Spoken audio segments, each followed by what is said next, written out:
반갑습니다. 한국 붓다와다 불교 근본 경전연구회 원주 해피선언에서 진행하는 불교 입문 새 출발법회. 이모 올 1월 두 번째 주부터 시작을 했습니다만은 6월이 다 지나가고 있어요. 반년이 지났는데 바이러스하고 사회 전체가 싸움을 하다 보니까 우리가 오늘 이 법회가 11번째 시간입니다.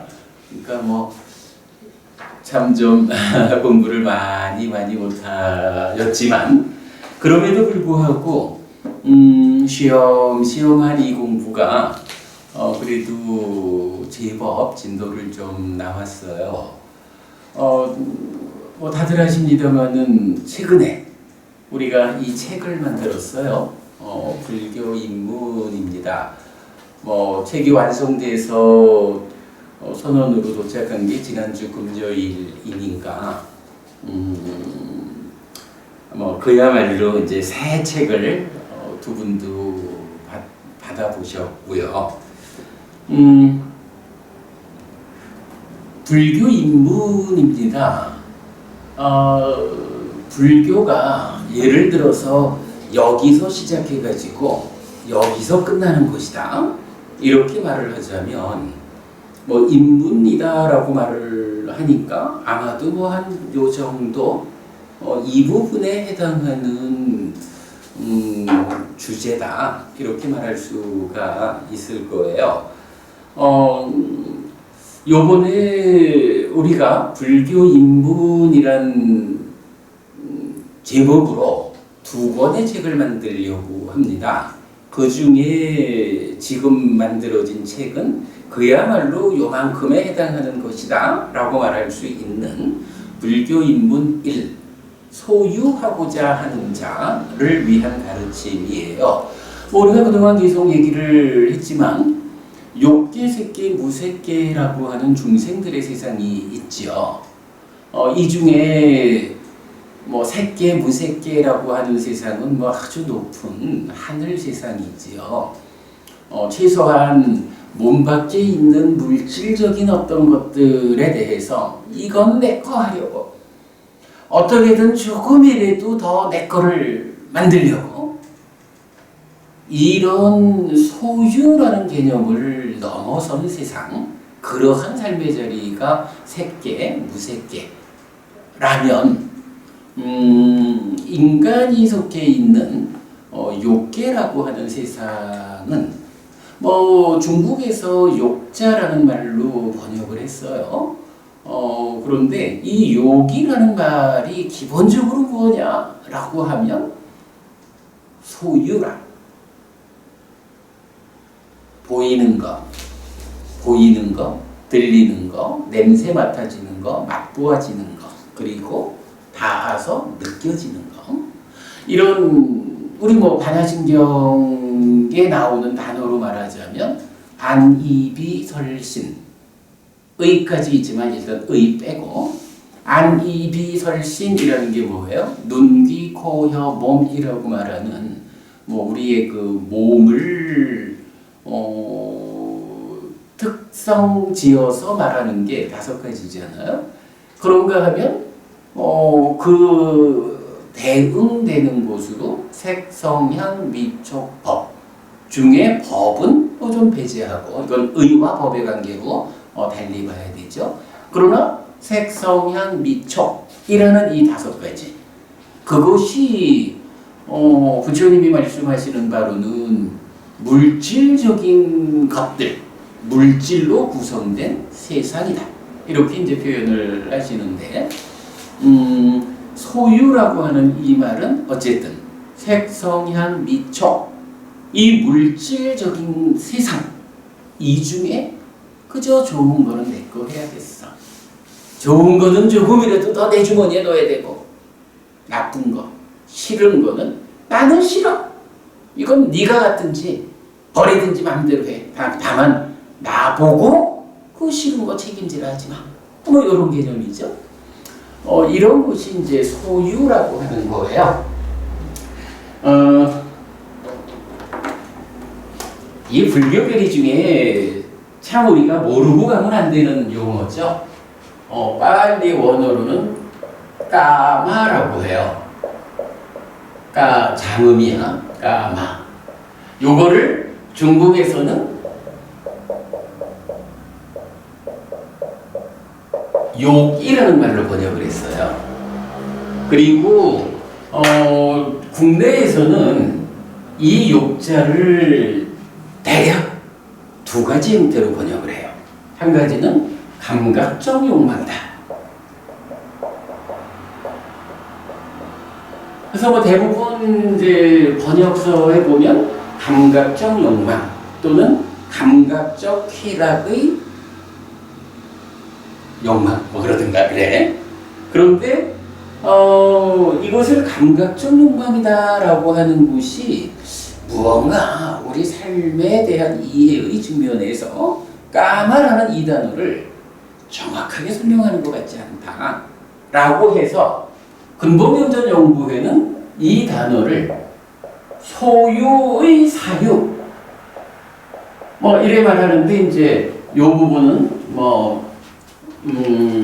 삶의 과정에서 생각하는 자리 이렇게 표현을 하는 건데 교리적으로는 기본적으로 이 단어는 소유, 색성향 미촉에 대해서 안이비설신으로 인식해가지고 감각해가지고 좋은 거는 내 거야, 내 거 할 거야 라는 요런 접근, 그러니까 요렇게 접근하는 생각, 사유를 말한다라고 경은 이제 사실은 알려주죠. 그래서 보통 보면 영어로도 이건 보통 이제 sensual desire 이래가지고 감각적 욕망이라고 주로 번역을 하고 있어요. 그런데 니카야를 해석하는 근본경전연구회에서는 감각적 욕망이라는 이 번역이 까마라고 하는 이 중요한 용어, 특히 색계, 무색계, 욕계, 색계, 무색계 3계를 구성하는 거거든요. 중생들의 3계를 구성하는 이 단어를 이렇게 번역하는 것이 우리로는 좀 어렵다. 그래서 소유의 사유 또는 소유의 대상, 쓰임의 자리에 따라서 이렇게 번역을 하고 있어요. 이와 관련한 여러 얘기를 더 할 수 있지만 일단 그 까마라고 하는 이 단어를 우리가 꼭 알고 가야겠다. 이럴 때 이 까마라는 단어에 연결된 말로 까마보기라는 용어가 나타나요. 그럴 때 이 용어가 감각적 욕망이라고, 까마를 감각적 욕망이라고 해석을 하면 이 단어는 감각적 욕망을 즐기는 자, 이렇게 이제 보통 번역이 되죠. 그런데 우리처럼 소유다, 소유의 사유다 이렇게 번역을, 그러니까 해석을 하는 경우는 소유하고자 하는 자, 이렇게 이제 번역을 할 수가 있죠. 자, 지금 이 책이 불교 인문 1 소유하고자 하는 자를 위한 가르침 하고 괄호해서 까마보기 요거를 이제 적어놨어요. 이 이야기 무엇일까요? 자, 방금도 얘기를 했지만 우리가 이제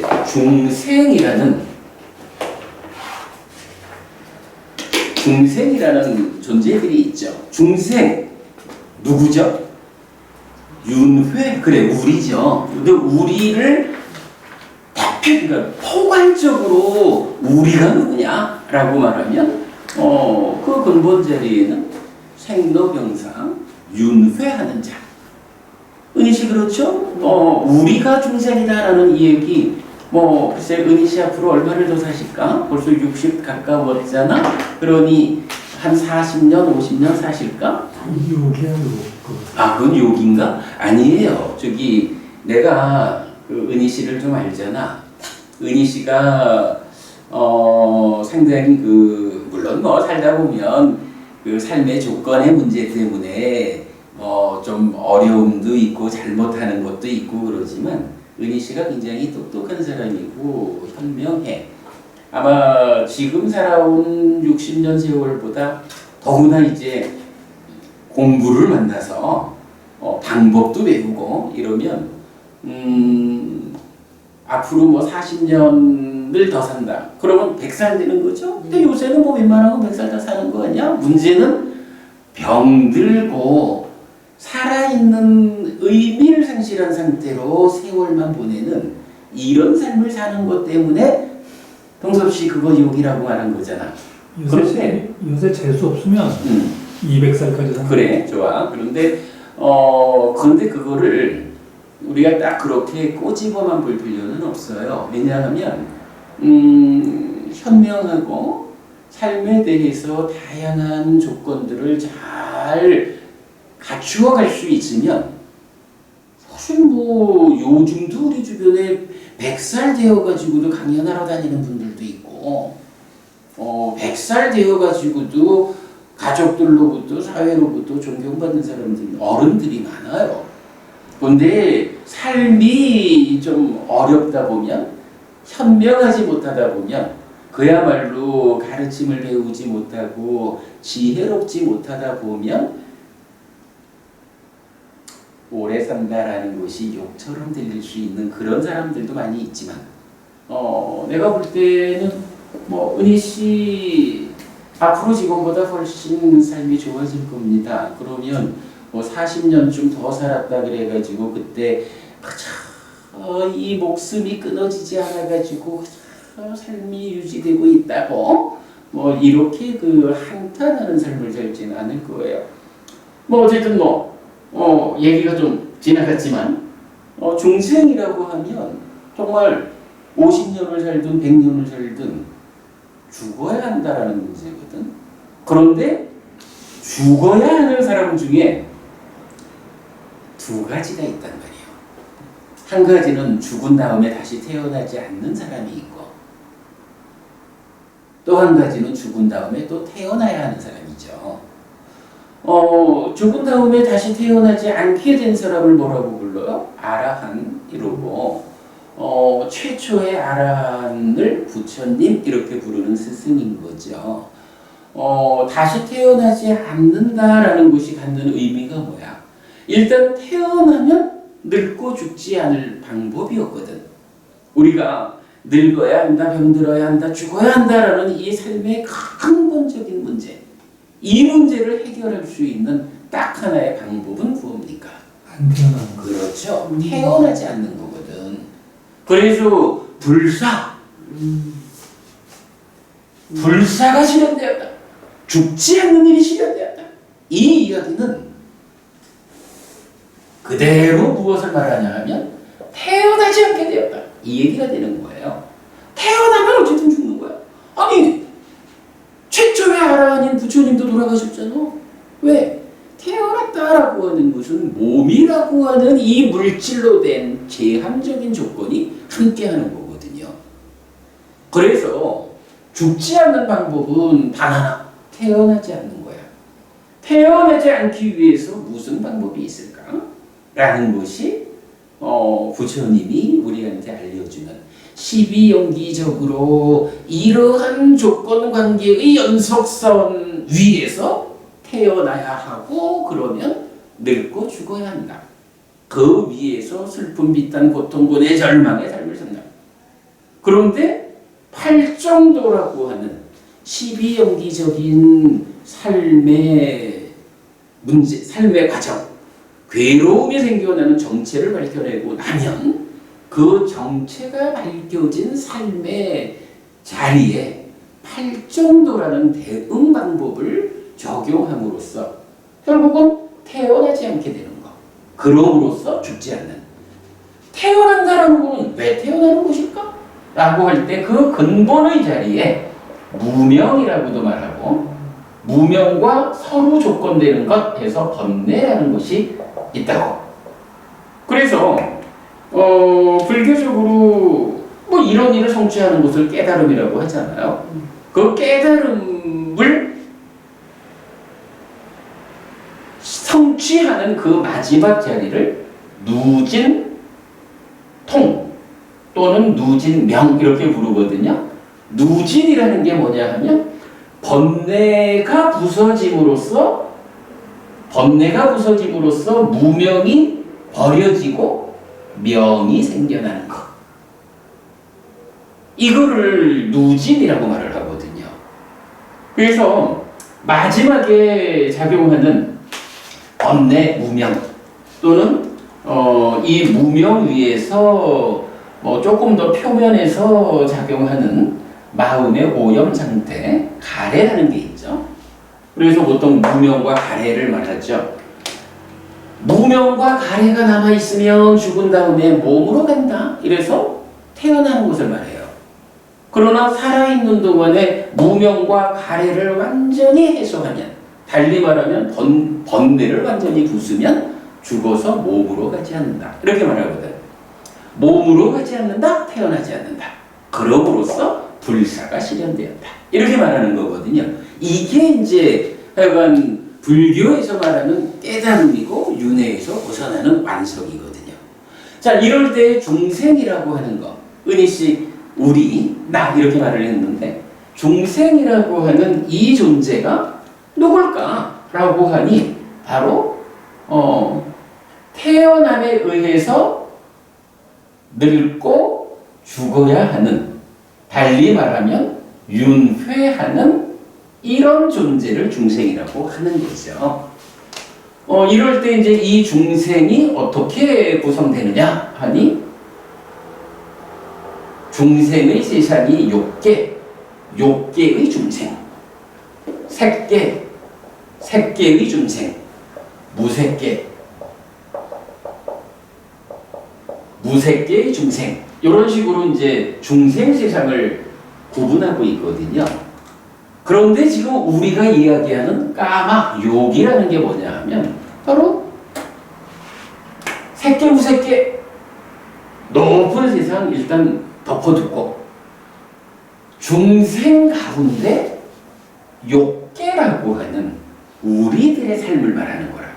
이럴 때 이 욕이라고 하는 것이 가지는 의미가 무엇냐라고 할 때 소유다. 물질적인 것들에 대해서 좋은 건 다 내 거 해야 돼. 싫은 거는 안 가질 거예요.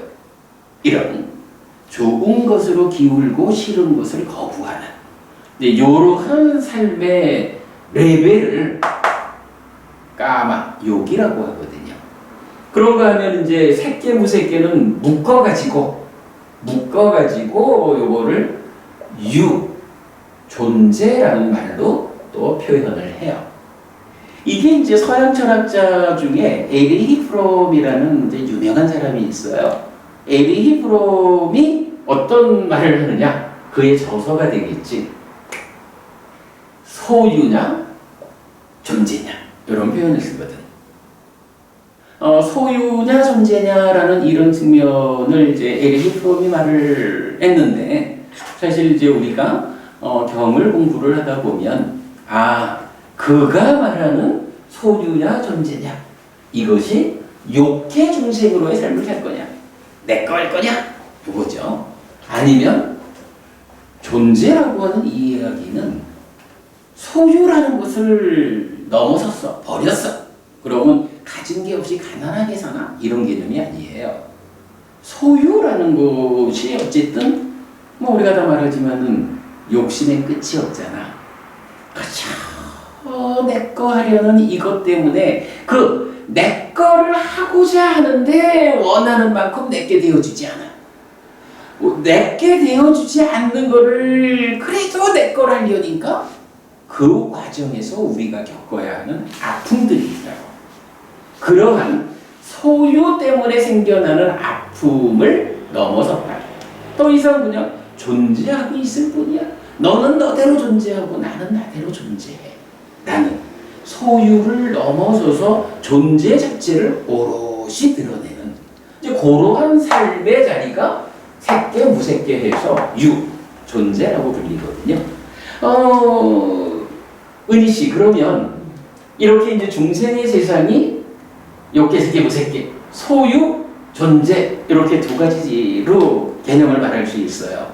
그러면 우리가 살아가는데 우리의 삶에는 소유와 존재 이 두 가지의 삶의 방식만이 있을까요? 아니면 또 다른 것도 있을까요? 또 다른 것도 있을 수 있겠죠. 어떤 게 있을까? 좀 영적인 부분. 동섭 씨 생각은 어때? 뭐 영적인 이렇게 이제 말하는 거는 사실은 불교적으로 접근하기는 좀 어려워요. 아니 그 수행하는 삶이라는 거는. 그래, 이제 그런 접근이 좋아. 왜냐하면 그런 뜻이었어요. 그래, 뭐 그럴 것 같아. 자, 이렇게 볼 수가 있잖아요. 중생이라는 삶은 하여간 생노사 대표적으로 죽어야 하는 삶이잖아. 그 죽어야 하는 존재인 중생이 그나마 존재를 오롯이 드러내느냐 아니면 소유에 묶여가지고 존재 자체만 해도 그래도 늙어야 하고 죽어야 하는 이 문제가 있는데 그런 문제 위에다가 소유해야 돼, 내 거 해야 돼, 조금 더 많이 가져야 돼 이런 거를 얹다 보니까 삶이 더 힘들어진다고. 이제 이런 그 중생의 삶은 대표적으로 약간 죽음으로 귀결되는 거야. 그런데 죽음으로 귀결되는 중생의 삶은 소유와 존재다. 요거 말고 어떤 삶을 우리가 생각해 볼 수 있을까? 은희 씨 그럼 뭐가 있겠어? 영적인 이렇게 접근하지 말고. 아니 뭐라고 그러셨죠? 그러니까 소유와 존재. 예. 요거 말고. 그럼 요거 말고라고 하는 거는 더 나쁜 거를 찾을 수는 없겠지. 무언가 좀 더 좋은 상태가 있겠지. 어떤 상태가 있을까? 태어나지 않는 거지. 않는 존재. 태어나지 않는 거기서 지금 얘기했지만 답이에요. 소유와 존재 중생의 삶에 대해서 얘기하고 있는 거죠. 중생의 아니 여기서 중생이라고만 말하는 게 아니고 존재도 어쨌든 죽는다. 그래. 소멸되는 요 얘기지. 단계잖아, 그죠? 그렇죠. 열반 좋아요. 그러니까? 내가 지금은 중생이지만 그렇다고 반드시 중생으로만 있어야 되는 건 아니야. 부처님도 깨닫기 전에는 중생이었잖아. 깨달았기 때문에 중생으로서 태어나면 늙어야 하고 죽어야 하는 이런 존재, 윤회하는 존재로 있다가 나는 이런 삶을 인정할 수 없다. 이래가지고 말하자면 불사를 실현한 분이 부처님이잖아. 동섭씨 지금 말한 태어나지 않게 된 그 상태잖아. 윤회에서 벗어나는 그렇지. 윤회에서 벗어난 거죠. 그러면 삶에는 중생의 삶을 말할 때는 소유와 존재라는 두 가지 삶이 있어. 욕과 유약. 그런데 중생이라는 제한을 두지 말고 어떠한 삶의 방법이 있을까? 라고 말하면 한 가지가 더해질 수 있는 거예요. 바로 중생을 넘어서 태어나지 않게 된 불사가 실현된 윤회에서 벗어난 이런 상태가 있겠지. 방금 열반이라는 말을 했죠. 열반이 뭐냐 하면 바로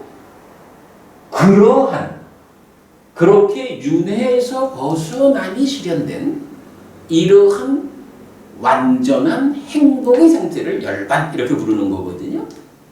그러니까 존재한다라는 거에는 소유와 존재가 있는가 하면 바로 이런 불사가 실현된 삶이 있어요. 근데 이 불사가 실현된 삶, 요거를 달리 말하자면 열반, 비슷하게 달리 표현한 뭐가 있어?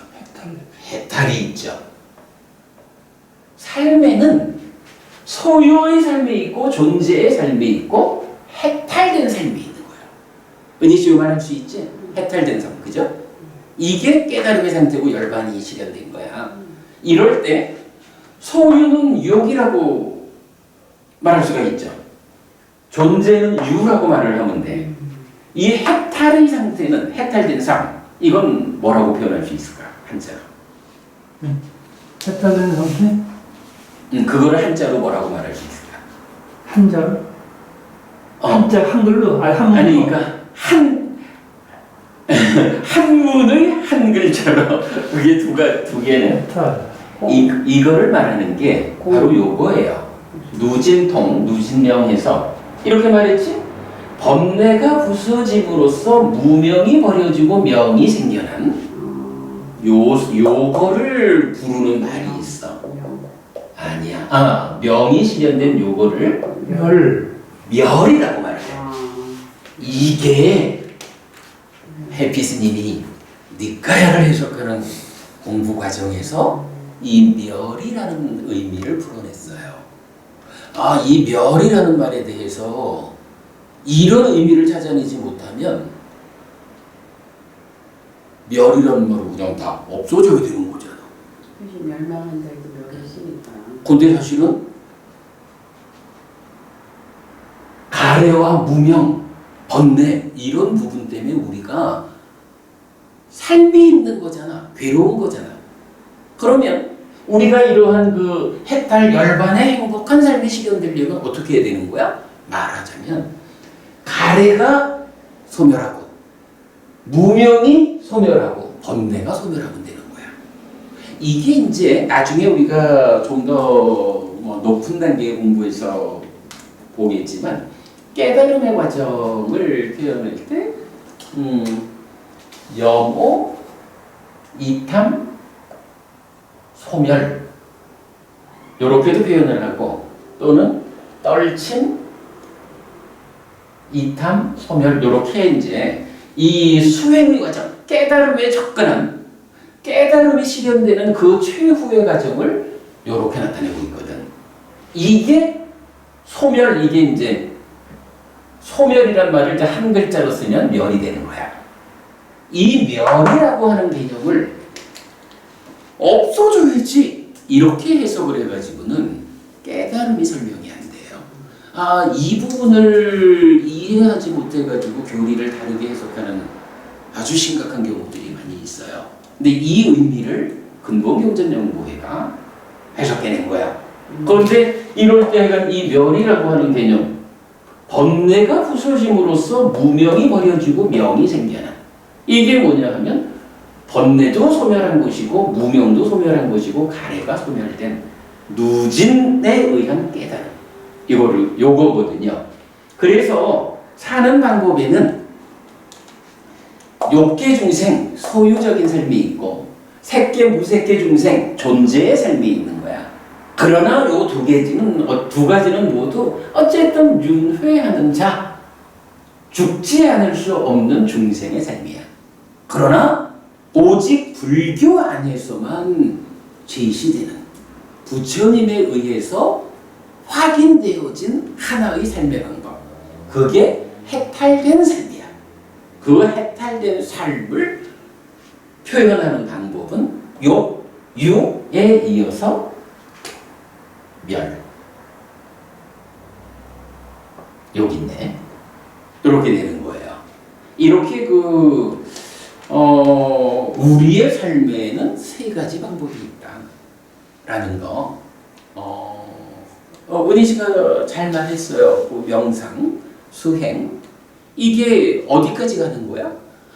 지금 살아가는데 조금 덜 힘들었으면 좋겠다. 요렇게 출발하는 거죠. 그러나 그것이 높아지면 소유의 삶을 넘어서 색계, 무색계 높은 존재의 삶으로 올라서고, 요거는 이제 삼매의 경지지. 그런 상태에서 올바른 탈정도가 지시하는 바른 방법에 의해서 깨달으면 바로 해탈된 삶, 불사가 실현되었다. 멸의 경지를 실현하게 되는. 이렇게 이제 우리가 삶을 이해해야 돼요. 뭐 이렇게 삶을 욕, 유, 멸로 나누어서 설명할 수 있기 때문에 이때 우리가 이 까마라는 단어, 욕이라는 말, 어쨌든 바로 이 소유, 욕이라는 말의 원어가 까마란 말이지. 이 까마를 어떻게 해석하느냐, 번역하느냐, 굉장히 중요한 문제거든요. 그러니까 이 까마라는 부분을 우리가 정확히 알아야 되고, 그랬을 때 바로 소유의 삶을 사는 욕계 중생인 나를 뭐라고 부르느냐. 소유하고자 하는 자, 까마보기라고 부르는 거거든요. 이럴 때 이제 이 책이 우리가 이건 그 몇 권 책을 이어서 만들 건데 그 중에 말했듯이 이 전체 과정이 있다라고 하면 그 중에 뭐 한 요만큼을 선별해가지고 요 과정이라는 거는 소유하는 자, 욕계 중생으로서 명상 수행을 통해 가지고 존재의 삶으로 올라서고 끝내 해탈된 삶을 실현하자라는 거기까지는 엄두를 내지 못하는 불교 신자. 동섭 씨는 어떤가? 동섭 씨 생각에는 요런 소유의 삶을 사는 데에 내가 더 좋아지면 좋겠다. 요런 정도를 바라는 불교 신자일까? 그렇지 않아요. 동섭 씨는 좀 더 높네. 네. 은희 씨는 어떨까? 은희 씨는 지금 이제 할머니도 됐겠다. 동섭 씨도 하긴 할아버지네. 할머니도 됐겠다. 나는 그저 이번 생에는 더 많은 거 바라지 않아도 이런 그 소유적인 삶, 욕계 중생의 삶에서 갈수록 행복은 늘어나고 괴로움은 줄어드는, 그러다가 죽어서는 하늘에 태어나는 이런 정도의 삶을 부처님 덕분에 누릴 수 있으면 좋겠다. 이렇게 생각할 수도 있어요. 아니 사실은 그만큼만 생각을 해도 바르게 가르침에 의해서 내가 그런 삶을 살아내리라. 이래야만 훌륭한 불교 신자죠. 근데 은희 씨 생각은 좀 더 넘어서 소유를 넘어서 존재로 이 끝에 가서 해탈된 삶으로 여기까지 마음을 한번 먹어볼 건가? 그러니까 너무 그게 좀 거창하게 보는데 소유가 아까 좀 자유로워지는 거를 조금 원하고요. 그래서 그 정신적인 면까지 좀 자유로워지려면은 일단 그 소유가 해결이 돼야, 그래가지고 정신적으로 좀 자유로워지면은 좀 공부를 정말 많이 해보고 싶은 마음이 있죠. 그래서 그래요. 지금 이생에서 그 뭐 뭔가 이룬다 이런 거보다는 굉장히 이렇게 심적으로 이렇게 좀 정신적으로 좀 자유로워지고 싶은 생각이 들어요. 좋습니다. 부처님도 그렇게 말씀을 하셔요. 일단은 특히 이제 지금보다도 2600년 전에는 대부분의 사람들이 더 그 정신적인 자유를 추구하기 힘들었던 시절일 수도 있죠. 이게 이제 그런 시절에 이었음에도 불구하고 부처님은 보통의 제가신자들, 그러니까 보통의 제가신자들이 이제 소유하고자 하는 자, 욕계 중생이죠. 그 가운데 부처님 가르침에 의지해서 딱 이 표현이 맞는 거예요. 갈수록 괴로움은 줄어들고 행복은 늘어나는 삶을 살다가 죽어서는 하늘에 태어나고 싶다. 이게 사실 어떤 정신적인 자유를 지향할 수 있을 만큼 지금 당장의 삶에 묶여 있으면 그 이상을 보기 힘들다고요. 그럴 때에 그래도 가르침에 의지해서 이만큼이라도 할 수 있다라고 하면 보통의 불교 신자들로서 훌륭한 거예요. 그런데도 불구하고 부처님은 이 책에서도 그 얘기가 나와. 제가 신자들이 내가 이렇게 해야 할 일을 잘 하고 있다라는 그걸로서 만족해서는 안 된다. 그러한 상태를 더 넘어서서 바로 그 정신적인 자유, 이런 존재적인 삶의 지향, 그 성취 과정에서 드러나는 높은 희열을 나의 제자들은 추구해야 한다. 이제 이렇게 부처님 말씀하셔요.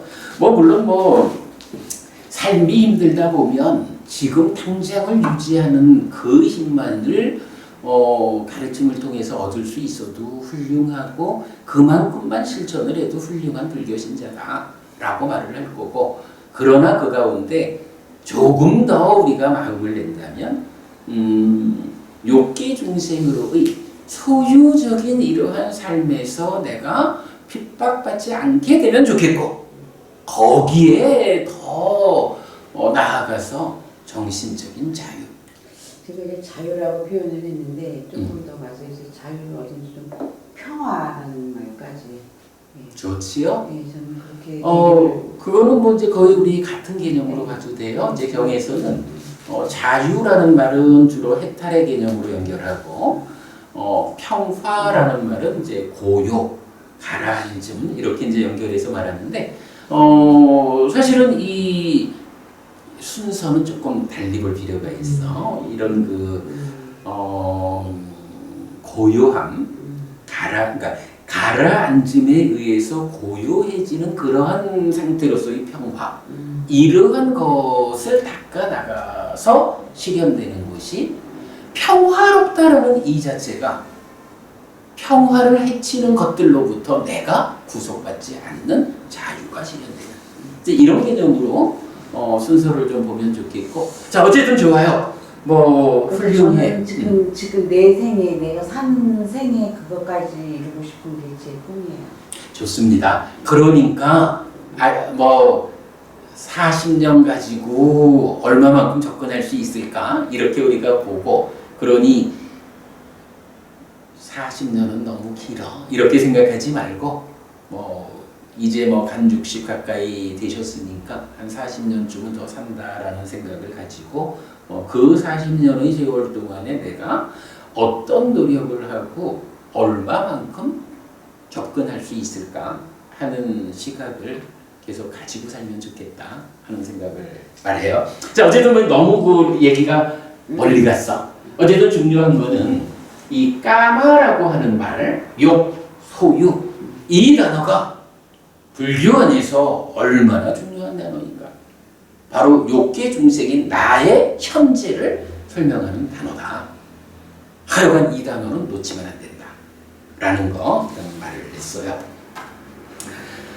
그래서 뭐 그러다 보니까 이제 약간 뭐 비유를 하자니까 요만해요. 요만큼 정도가 인간인 우리 입장에서 보면 우리 삶 전체가 소유지만, 부처님께서 알려주시는 공부의 과정, 삶이 향상되는 과정 이렇게 보자면 그저 뭐 욕계가 한 요만큼 된다라고 한다면, 여기에서 존재, 그러고 보니까 딱 그렇네.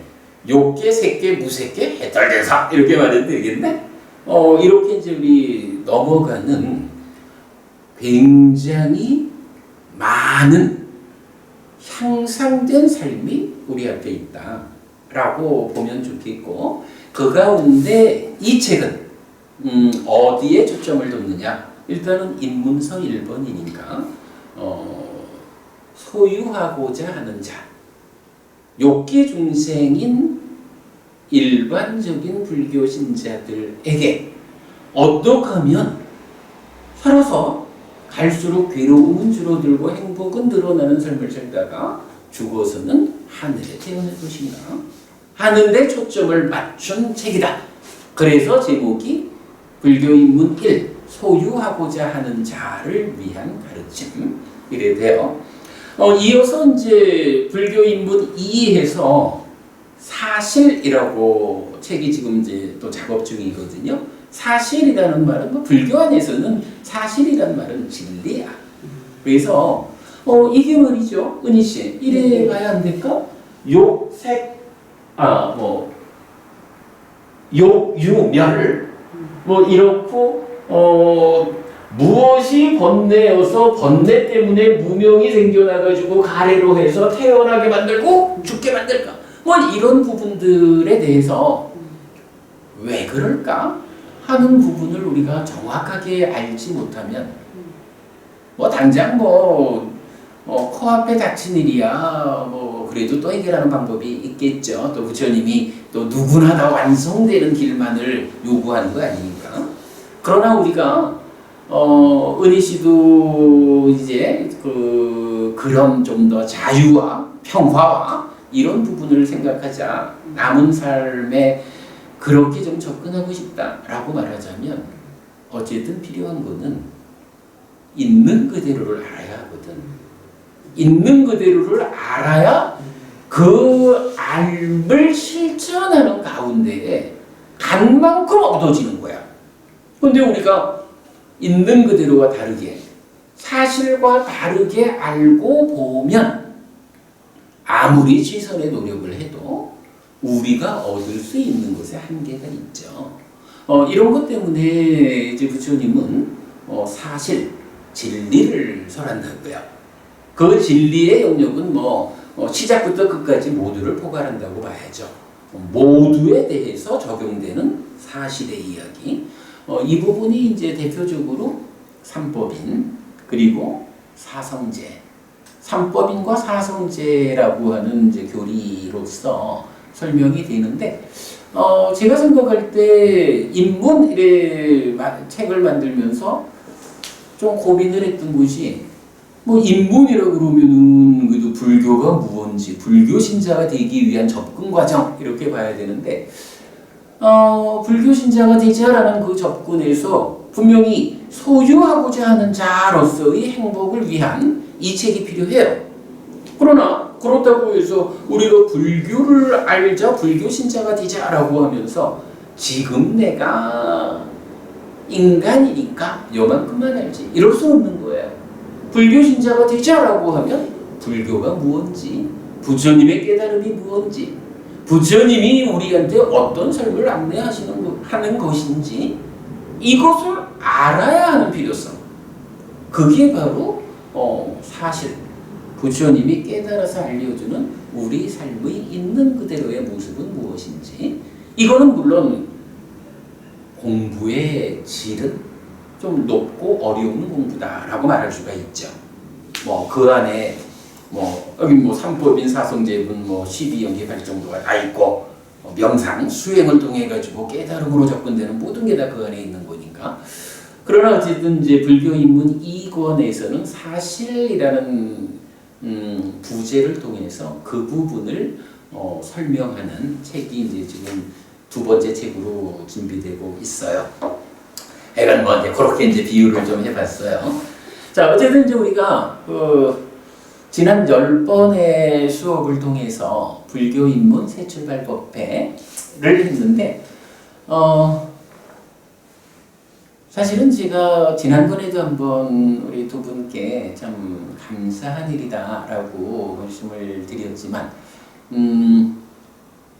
이 책이 이런 주제를 서술하는 데에 가장 중심된 주제의 한 영역을 지난 10번의 수업을 통해 가지고 우리가 공부했다. 그래서 두 분과 함께 공부한 그 수업의 과정이 바탕이 되어 가지고 이 책이 완성되었다 라는 거예요. 그래서 이제 두 분이 참 큰 법보시를 했다 이렇게 말씀드렸는데, 이 책이 4부로 구성되어 있어요. 제1부, 2부, 3부, 4부로 되어 있는데, 제1부에서는 지금 설명한 소유하고자 하는 자가 누구인가, 무엇인가, 그리고 불교가 어떻게 세상을 설명하고 있는가. 사실은 이런 이야기가 어려울 건 없죠. 근데 이 이야기가 와서 이렇게 강의를 듣는 게 아니라 책을 통해서 보려고 할 때에 이 부분을 설명하는 일이 참 좀 쉽지 않아요. 그래서 아까 동섭 씨도 그런 말씀을 하셨지만, 제가 이제 이 책 보면 그 일부를 들어가는 데에 그런 표현을 좀 썼어요. 책을 만들어 놓고 구성은 잘 된 것 같은데 가장 저자의 입장에서 어려운 것이 순서적으로는 이 내용이 분명히 일부가 되어야 하는데, 이게 아직 공부에 접근하지 못한 사람들이 보기에는 좀 어려울 수도 있고 지루할 수도 있는 거예요. 그래서 이제 그 부분을 좀 극복하고 책을 보면 좋겠다라고 설명하고 있고, 그런가 하면 이제 제2부가 지난 10주간 우리가 공부한 업에 대한 이야기예요. 그래서 2부 행위, 업의 개괄 이래서 12단원으로 나누어 가지고 우리가 지난번 수업에서 업장 소멸했죠? 동섭 씨 업장 소멸의 네. 방법 우리 충분히 예. 했죠? 지난 업의 보가 우리를 찾아오지만 업장 소멸 어떻게 한다고요? 업보가 혼자 달랑 찾아오는 게 아니죠? 다른 조건들과 어우러져서 온단 말이야. 불교적으로 업장 소멸하는 방법은 뭐야? 업보는 이미 과거에 지어져 있는 걸 바꿀 수는 없다고. 그러나 그것이 혼자 오지 않고 다른 조건들과 함께 어우러져서 오기 때문에 함께 어우러지는 그 조건들을 더 힘있게 하면 업보라는 이름으로 찾아오는 이 문제가 나를 아프게 하지 못한다. 이거 업장소멸이다. 공부했죠. 거기까지 온 게 제2부 그 행위의 개괄에 한 가지 주제를 남겨놓은 마지막까지 온 거예요. 사실은 두 분과 함께한 공부가 제2부 내용을 채워준 거예요. 그리고 이제 제3부에 가면 공덕이라는 개념을 서술하고 있어요. 우리가 저기 뭐 십악업, 십선업 얘기를 해도 행복이라는 말을 하잖아요. 행위라는 것이 어떤 행위를 해야 합니까? 행복을 만드는 행위를 해야 되죠. 그래서 은희 씨는 5계를 지키겠다 이렇게 말을 했고 동섭 씨는 십선업을 실천하겠다 이래 말을 했죠. 그런데 물론 이제 그 방법으로 제시되는 게 보시와 5계 그리고 수행 이렇게 나타나는데 재밌는 표현이 나타나요. 행위하고 그러니까 업짓는 거하고 행복하다라는 이게 직접 연결되는 게 아니라 그 중간에 한 가지가 있어. 그 행위와 행복의 중간에 있는 것이 경에 의하면 공덕이라는 거예요. 우리가 보통 복이라는 말을 쓰죠. 복이라고도 하고 공덕이라고도 부르는 이것이 행복을 가져오는 것인 공덕을 지어야 한다라고 부처님 말씀하시거든요. 그래서 행위가 제2부에 있으면 어쨌든 우리는 이 행위를 통해서 해탈된 삶, 행복해지자 하는 거잖아. 그죠? 열반이라는 그런 행위를 통해서 행복해지고자 한다면 어떤 과정이 있느냐? 바로 행복을 가져오는 것인 공덕을 지어야 한다. 라고 해서 사실 또 절에 다니는 사람들이 또 불교 신자뿐만 아니라 누구나 다 그러겠죠. 복이라는 말, 공덕이라는 말을 중히 여기죠. 근데 그게 뭔지 잘 모르는 거야. 이 책에서는 바로 그 공덕이 무언지, 복이 무언지. 복을 얘기하는 거? 복 많이 받으세요라는 그 복. 그러니까 근데 그게 하여간 우리가 행복하다라고 하는 거하고 복이라는 것이 구분돼서 쓰이는 거야. 근데 이게 왜 그러냐 하면 이제 여러 사람들이 번역을 하니까 생기는 문제인데 행위 요 업이잖아요. 이게 빨리 원어로는 깜마야. 깜마. 그리고 우리가 이제 이 행위를 통해서 행복을 만들자라는 거잖아. 행복하자. 이 행복은 원어가 뭐냐 하면 수카야. 수카. 그런데 이 책에서 발견한 내용이지만 부처님은 그렇게 말하는 거야. 행복, 수카를 가져오는 것이 있다. 그러면 뭐예요? 행위를 통해서 행복해지자라는 건데 이 행위를 통해서 행복을 만드는 과정에 그러니까 행위를 하면 행복이 직접 만들어지는 게 아니라 행위를 통해서 어떤 것을 하면 그것이 행복을 가져온다. 이렇게 말하는 건데 그게 표현은 이렇게 해야 돼요. 깜마가 숙하로 연결되는 이 중간 과정에 뿐냐라는 게 있는 거야.